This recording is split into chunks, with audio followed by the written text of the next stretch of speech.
Hi, this is Claire again. Today another video in English. I have rearranged my schedule and I hope I can do more videos now in German and in English. And this video is about my book, Magische Heilkunst, The Magical Art of Healing. I have talked about it in a previous video and now we have finished the translation. I had a wonderful lady who have helped me. She has German roots and lives in the US right now. And so she knows both languages from everyday life. And this was a huge support to me. I'm very, very thankful for that. And we have translated it. And for all of you who did not saw it before, this book is about traditional German and European healing magic. And just a short overview. First we go into the things to consider, so to say. It is about healing in the past and today. Who has the ability to heal? This is also important. Can anyone do this, or is this just for gifted, for special people? It is about also dangers and risks if you try to heal, because it is energy flowing, and you, of course, you don't want to get the illnesses if you try to treat them. Yeah, you don't want it to jump over. Everything about this is said here. About the source of healing, where does it come from? Healing beings. And the old art of finding the right time to do it, because our ancestors, they were not just aware of the quantity of time, also the quality of time was very important, especially when to begin a cure. And this is about old moon knowledge, but also about the old knowledge of the days of the week.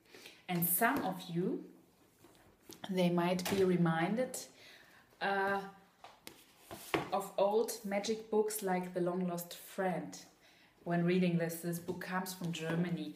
This is Der lange verborgene Freund in German. I will speak about this book and this tradition in a video to come, yeah, so stay tuned.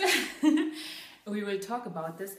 And in the practice part of the book, we come to the old spells.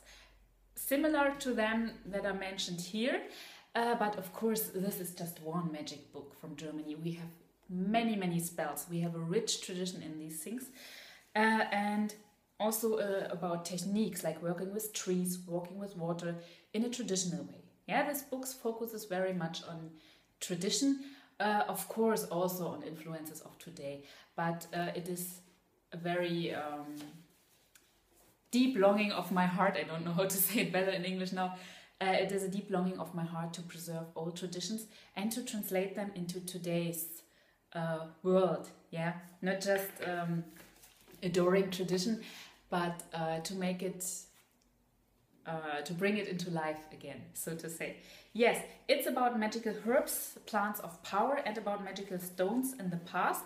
And today, when we hear magical stones, we always think of crystals. Yeah, it is the crystal craze was there in the 80s, and magical healing stones are crystals. But our ancestors, they often used fossils for that. And I have some lovely photos here. Like for example here, snake tongues and all those stones and fossils and yes, lovely things. The photos are especially important because these things have different names in different regions. And sometimes the same thing has different names, but sometimes different things have the same name too. So it's important that you can see what is meant, so you will find out the right thing you are searching for. And we have some hints to start here, how you can put up a cure, a magical, and yes, also old knowledge about sympathy, magic, antipathy, magnetism, all these old words, and also about traditional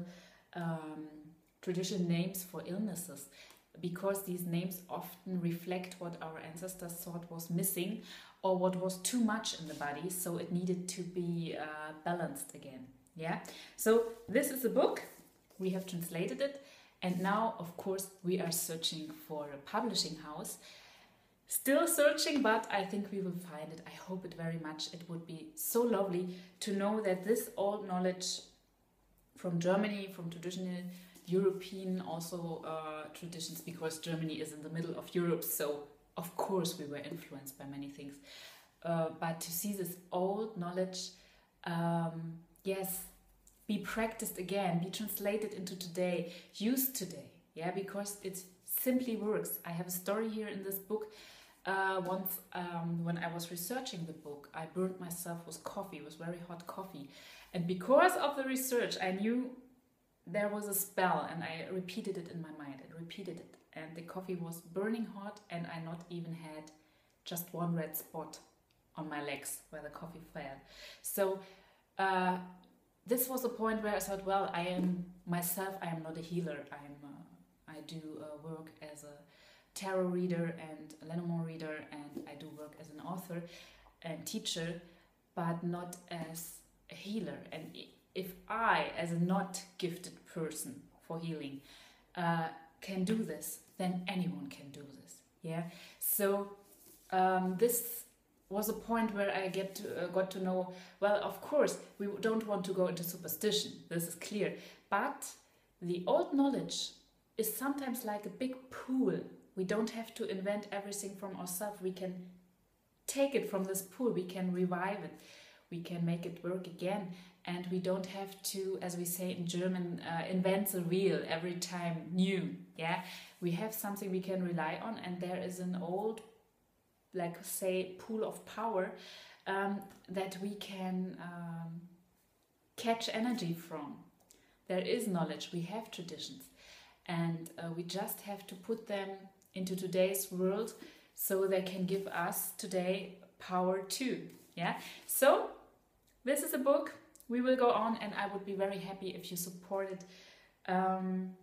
Yes, it would be great, because the translation is ready. We just have to get it to a publishing house, and then this knowledge can be spread to the world, and everyone who wants to learn from it can learn from it.